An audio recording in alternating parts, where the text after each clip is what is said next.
हमारे चैनल पर आपका स्वागत है।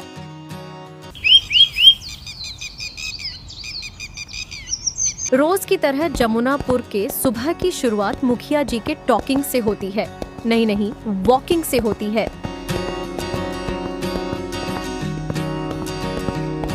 मुखिया जी सुबह सुबह वॉकिंग कर रहे होते हैं।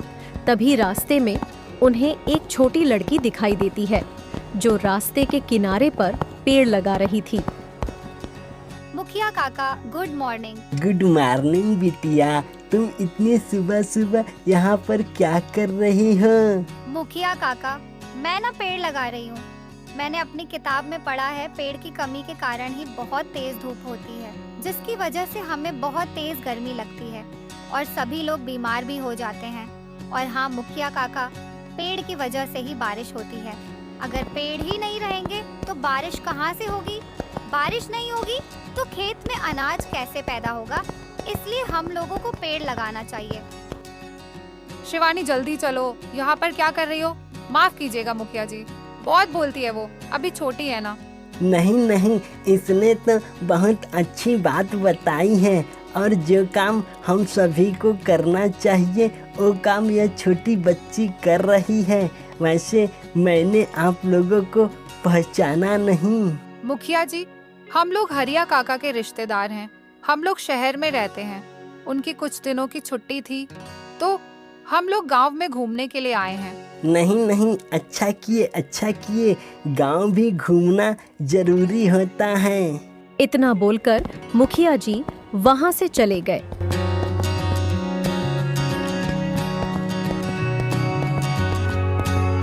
उसी गांव में एक हीरालाल नाम का व्यापारी रहता था। उसके पास एक दुकान थी जहां से गांव के लोग जरूरी सामान खरीदते थे। हीरालाल बहुत ही चालाक आदमी था। उसके यहाँ पर जो भी नौकरी करने आता था उसके सामने वह बहुत ही मुश्किल शर्त रखता था और कुछ समय काम करवाने के बाद बिना पैसे दिए ही उसे नौकरी से निकाल देता था। हीरालाल के इसी स्वभाव की वजह से उसकी दुकान पर कोई भी काम नहीं करता था। मुखिया जी घूमते घूमते उसकी दुकान के सामने से गुजरते हैं। अरे मुखिया जी, क्या हाल है? सुबह सुबह कहाँ घूम रहे हैं?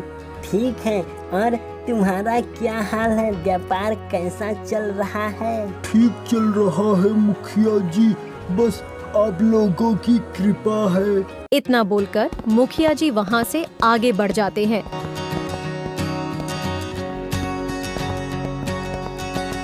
इधर गिल्लू और बिल्लू सुबह सुबह 6 पैक बना रहे होते हैं। अरे बिल्लू, हम लोग ऐसे ही रोज मेहनत करते रहे ना तो 10 दिन में हम लोगों का 8 पैक तो बन जाएगा ना? यू आर सही बोलिंग गिल्लू, जिम करने में कितना मजा आ रहा है ना? बिल्लू, आज हम लोगों ने बहुत मेहनत कर लिया। अब बॉडी को प्रोटीन की जरूरत पड़ गई है। आज चिकन खाने का मन तल रहा है, पर बिल्लू चिकन के लिए पैसे भी तो होने चाहिए। मेरे पास भी थोड़े ही पैसे हैं। चलो आज चिकन की पार्टी करते हैं, कल का कल देखा जाएगा। बिल्लू तुम जाओ, चिकन लेकर आओ। मैं हरिलाल के काका के यहाँ से मछाला लेकर आता हूँ। बिल्लू जाता है और चिकन की दुकान से चिकन लेकर आता है।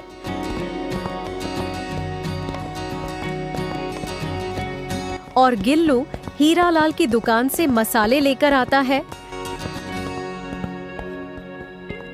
दोनों मिलकर चिकन पकाते हैं और फिर साथ में पार्टी करते हैं।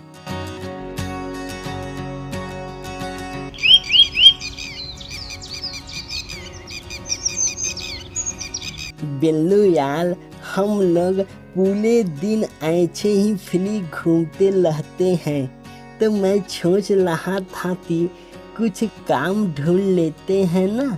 हम लोग का टाइम पास भी हो जाएगा और कुछ पैसे भी मिल जाएंगे।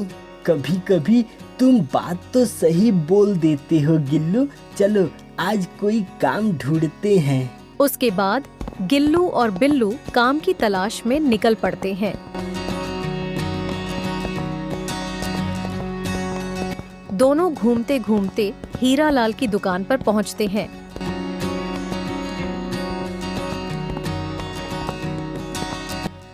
और बताओ गिल्लू और बिल्लू, दोनों कैसे हो और कहाँ घूम रहे हो? हम लोग ठीक है काका, बस सोच रहे हैं कि कोई काम मिल जाए, बस उसी की तलाश में निकले हैं।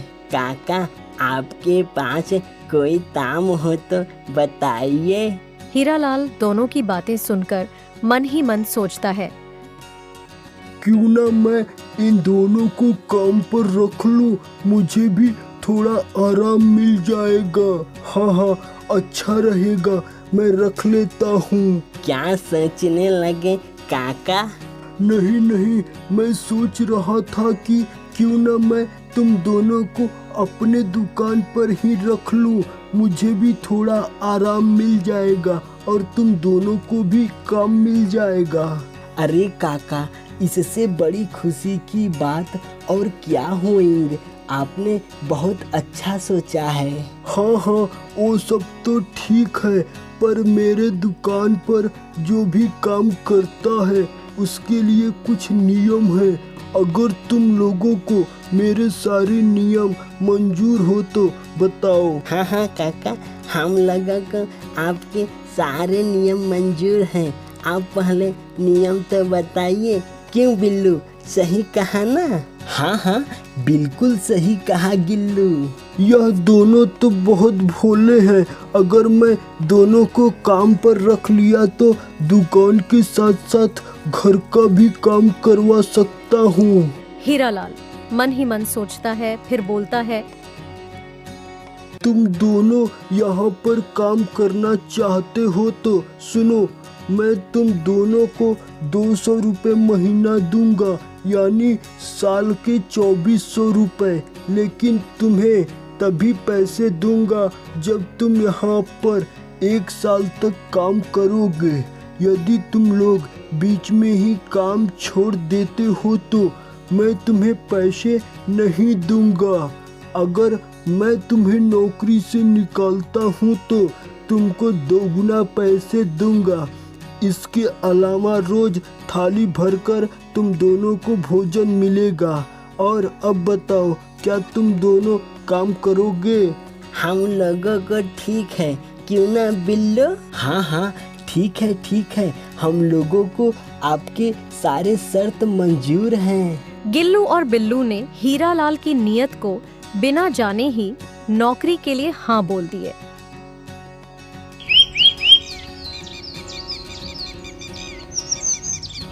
अगले दिन सुबह सुबह दोनों हीरालाल के घर पहुंच जाते हैं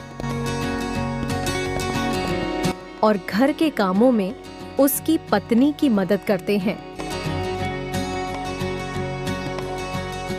फिर दोनों दुकान पर पहुंच जाते हैं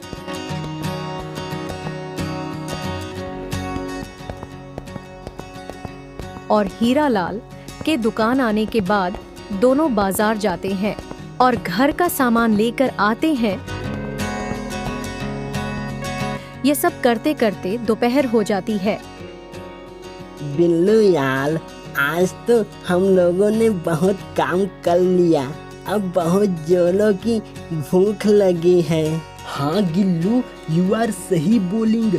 काका को आने दो, फिर हम दोनों चलते हैं खाना खाने।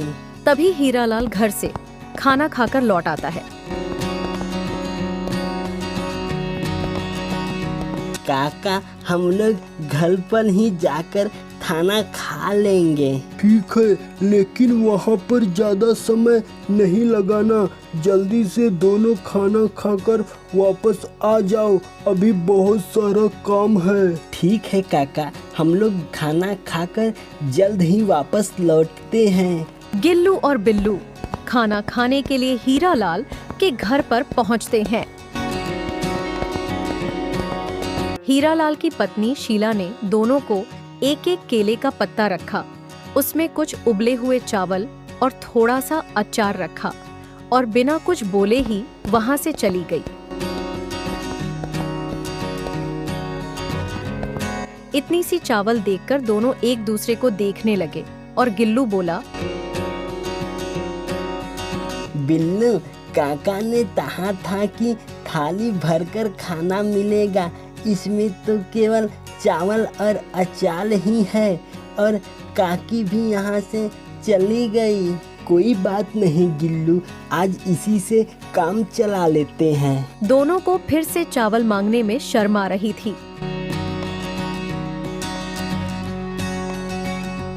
उन दोनों को जितना चावल मिला था उतना ही खाकर फिर दोनों दुकान पर वापस आ जाते हैं।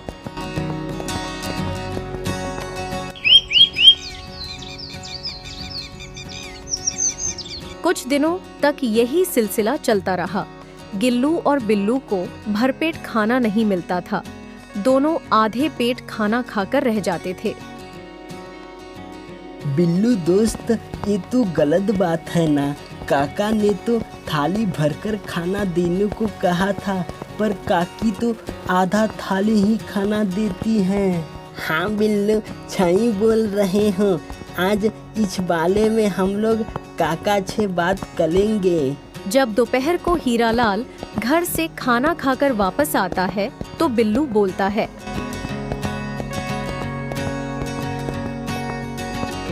काका, काकी हम लोगों की थाली में बहुत कम चावल और थोड़ा सा ही अचार देती हैं। हम लोगों के लिए उतना काफी नहीं होता है। हम लोग रोज भूखे ही रह जाते हैं। काका, आप काकी से बोल दीजिए ना, हम लोगों को पेट भरकर खाना दे। क्या मैं पहले ही बोल चुका हूँ कि थाली भरकर खाना मिलेगा? तुम्हारी काकी भी यही कह रही है। अगर तुम दोनों को अच्छा नहीं लग रहा है तो चले जाओ तुम दोनों, लेकिन एक बात याद रखना, मैं एक भी पैसा नहीं दूंगा। हीरालाल ने गिल्लू और बिल्लू से गुस्से में बात किया। हीरालाल का रवैया देखकर दोनों को समझ नहीं आ रहा था कि क्या करें। बिना सोचे समझे हीरालाल की शर्तों को मानने के लिए दोनों बहुत पछता रहे थे, लेकिन अब कर भी क्या सकते थे। नहीं काका, आप गुस्सा मत होइए। काकी जो कुछ भी देंगे हम लोग खा लेंगे और आपको कुछ नहीं बोलेंगे। हाँ हाँ, ठीक है, जाओ जाओ अपना काम करो, और हाँ, ध्यान लगाकर दोनों काम करना। दोनों फिर से काम पर लग गए। हीरालाल के वहाँ से जाने के बाद गिल्लू बोला, यार बिल्लू, काका ने तो हम लोगों के साथ गलत किया। हम लोगों ने उन पर विश्वास किया था। नो टेंशन नहीं गिल्लू, अब तो काका को सबक सिखाना पड़ेगा। गिल्लू और बिल्लू ने काका को सबक सिखाने की ठानी। बहुत सोचने के बाद उसके दिमाग में एक योजना आई। जब अगले दिन दोनों हीरालाल के घर पर खाना खाने पहुँचे तो केले के पत्ते की बड़ी थाली बनाकर लेकर पहुँचे। जब शिला दोनों को खाना देने आई तो इतनी बड़ी थाली देखकर बोली, ये क्या है गिल्लू और बिल्लू, तुम इतनी बड़ी थाली क्यों लेकर आए हो? मैं इतनी बड़ी थाली में थोड़ी ना खाना परोसूंगी। काकी, आप ये थाली भर देंगी तो हम लोगों का पेट भी भर जाएगा इतना सारा खाना खाकर। बदला ले रहे हो ना हमसे? फिर शीला ने दोनों की थाली पूरी भर दी। खाना खाने के बाद दोनों वापस दुकान के लिए निकल गए। आज बहुत दिनों के बाद हम लोगों को भरपेट खाना खाने को मिला ना गिल्लू? हाँ बिल्लू, आज तो मजा आ गया। आज हम लोगों ने काकी को अच्छा सबक सिखाया। दोनों बातें करते करते दुकान पर पहुंच जाते हैं।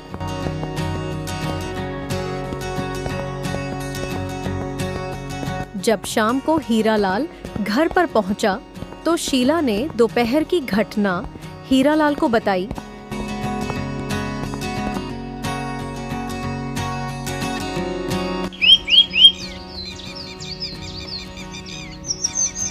अगले दिन जब हीरालाल दुकान पर पहुंचा तो गिल्लू और बिल्लू से बोला,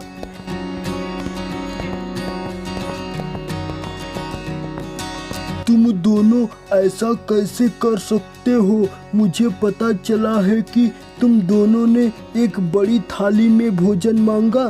तुम ऐसा नहीं कर सकते। पर काका, हमारे शर्तों के अनुसार तो आपने चावल से भरी थाली कहा था।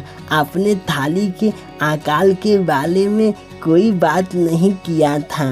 अब तुम दोनों ज्यादा बात कर रहे हो। जब मैंने तुम लोगों से बात की थी तभी मुझे तुम लोगों को थाली के आकार के बारे में बता देना चाहिए था। मैं तुम दोनों को अब नौकरी से निकाल रहा हूँ। क्या ये आप क्या कह रहे हो काका? क्या आप सच में चाहते हो कि हम लोग यहाँ से चले जाएं? लगता है काका आप हम लोगों का समझौता भूल गए हैं। आपको याद दिला दूं काका, अगर हम लोग नौकरी छोड़ते हैं तो आप एक भी रुपया नहीं देंगे, लेकिन आप हम लोगों को नौकरी से निकालते हैं तो आपको हम लोगों को दुगने पैसे देने होंगे। हाँ हाँ, आप दोगुना पैसे दे दो, हम लोग अभी चले जाते हैं यहाँ से। जब गिल्लू और बिल्लू ने हीरालाल से शर्त के बारे में बोला तो हीरालाल को अपनी शर्त याद आ गई कि इन दोनों को निकालने पर उसे 2 गुना पैसा देना पड़ेगा। अरे बाप रे बाप, ये तो मेरा ही दाव उल्टा पड़ गया। नहीं नहीं, मुझे किसी भी कीमत पर इनको और पैसे नहीं देने हैं। अरे गिल्लू और बिल्लू, मैं तो बस तुम्हें गुस्से में बोल दिया था। तुम दोनों को कहीं भी जाने की जरूरत नहीं है। तुम दोनों जितना चाहो उतना खाना खा सकते हो। मुखिया जी सुबह सुबह गांव की तरफ टहलने निकलते हैं। रास्ते में मुखिया जी को गिल्लू और बिल्लू मिलते हैं। अरे गिल्लू और बिल्लू, मैंने सुना है तुम दोनों हरीलाल के यहाँ काम कर रहे हो। हाँ मुखिया जी, हम लोग पूरे दिन बस मस्ती करते रहते थे तो सोचा थोड़ा काम कर लिया जाए। नहीं, यह तो अच्छी बात है, तुम दोनों ने सही सोचा। अगर हीरालाल तुम दोनों को तंग करे तो बताना, वह थोड़ा टेढ़ा आदमी है। अरे मुखिया जी, थोड़ा नहीं पूरा टेढ़ा है। फिर बिल्लू ने मुखिया जी को सारी बात बताई। अब वह तो सुधर जाएगा। अगर फिर भी ना सुधरे तो मुझे बताना। इतना बोलकर मुखिया जी वहाँ से चले जाते हैं। बिल्लू और गिल्लू के खाने की समस्या तो दूर हो गई थी, लेकिन अब हीरालाल दोनों को बहुत ही तंग करने लगा और काम का बोझ भी बहुत बढ़ा दिया।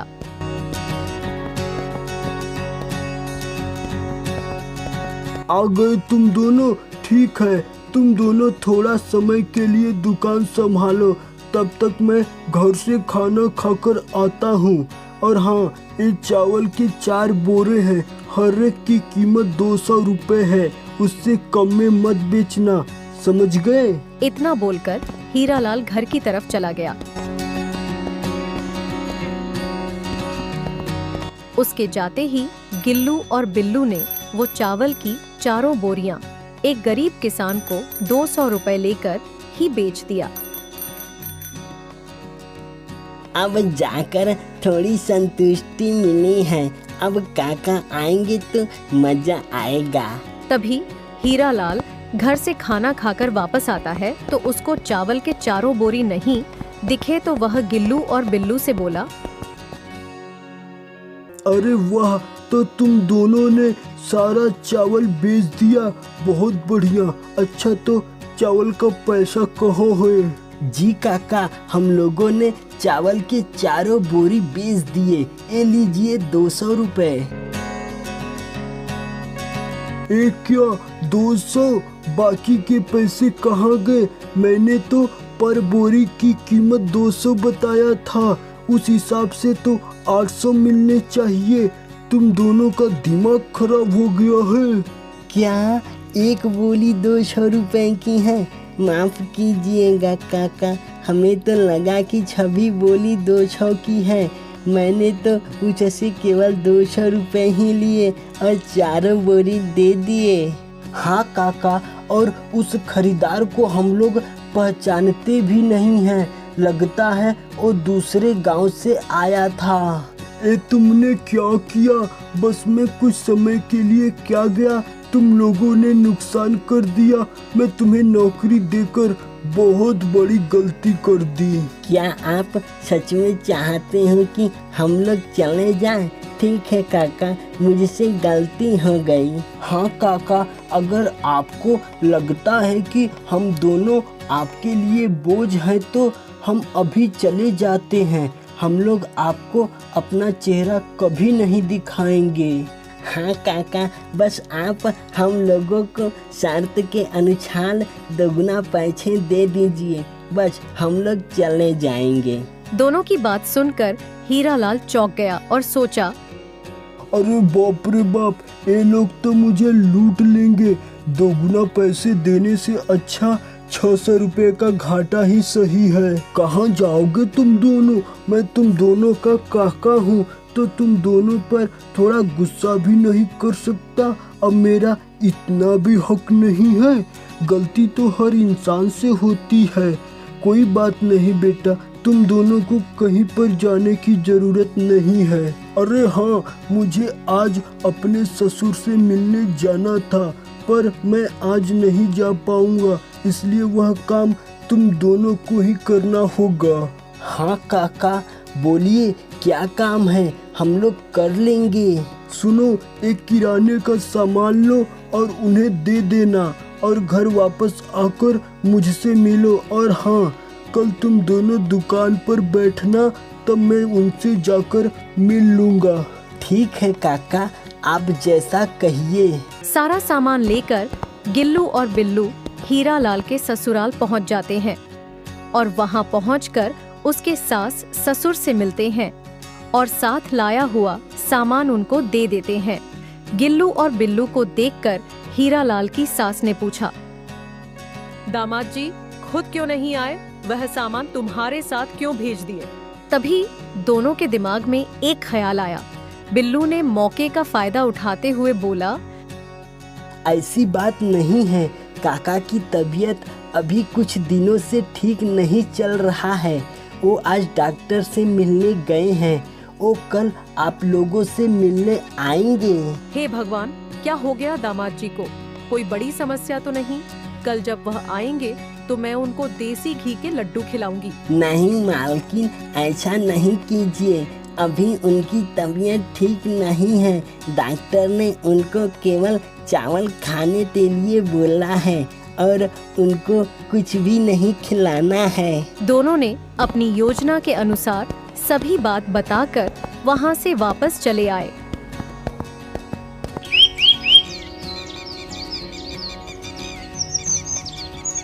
हीरालाल सुबह सुबह गिल्लू और बिल्लू को दुकान देखने को बोलकर अपने ससुराल के लिए निकल पड़ा। उसे देखकर उसकी सास को यकीन हो गया कि वह बीमार है। दामाद जी, बड़े दुख की बात है। अभी आपकी उम्र ही क्या है, पर कोई क्या कर सकता है। ठीक है, चलिए खाना खा लीजिए। जब हीरालाल खाना खाने बैठता है तो उसे उबले हुए चावल मिलते हैं, जिसे देखकर उसे कुछ समझ नहीं आया और वह चुपचाप खाना खाने लगा। खाना खाने के बाद वह वहां से निकल गया। जब वह दुकान पर पहुंचा, क्या हुआ काका, आप इतने गुस्से में क्यों हैं? वहाँ कुछ हुआ है क्या काका? आज जो कुछ भी हुआ है वह मैं बाद में बताऊंगा। तुम मेरे घर जाओ और मेरी पत्नी से बोलो मैं घर आ रहा हूँ। वह नहाने के लिए पानी उबाल दे और कुछ खाना पका दे। क्या हुआ काका, आपने ससुराल में भोजन नहीं किया क्या? मैंने सोचा कि वहाँ तो आपको 56 भोग खाने को मिले होंगे। वो सब तुम दोनों छोड़ो, वहाँ क्या हुआ तुमसे क्या मतलब? तुम दोनों जाओ, पहले मेरे खाने का इंतजाम करो। दोनों वहां से मन ही मन खुशी होकर घर की तरफ आने लगे और दोनों बहुत खुश थे क्योंकि उनका बदला पूरा हो गया था। जैसे ही दोनों हीरालाल के घर पहुंचते हैं तो देखा है कि हीरालाल के सास ससुर पहले से ही मौजूद थे। उन्होंने सारी बात शीला को बता ही रही थी। तभी पीछे पीछे हीरालाल भी आ जाता है और शीला हीरालाल को सारी बात बताती है। तुम दोनों ने ऐसा क्यों किया?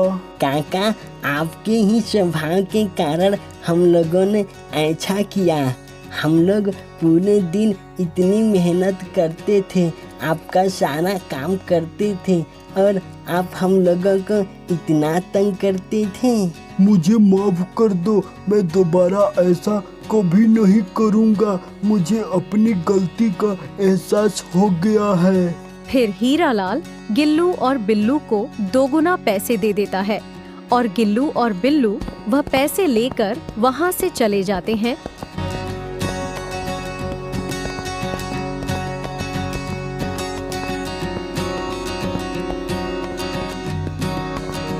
ये वीडियो आपको कैसा लगा हमें कमेंट बॉक्स में जरूर बताएं और चैनल पर पहली बार आए हैं तो इस चैनल को जरूर सब्सक्राइब करें।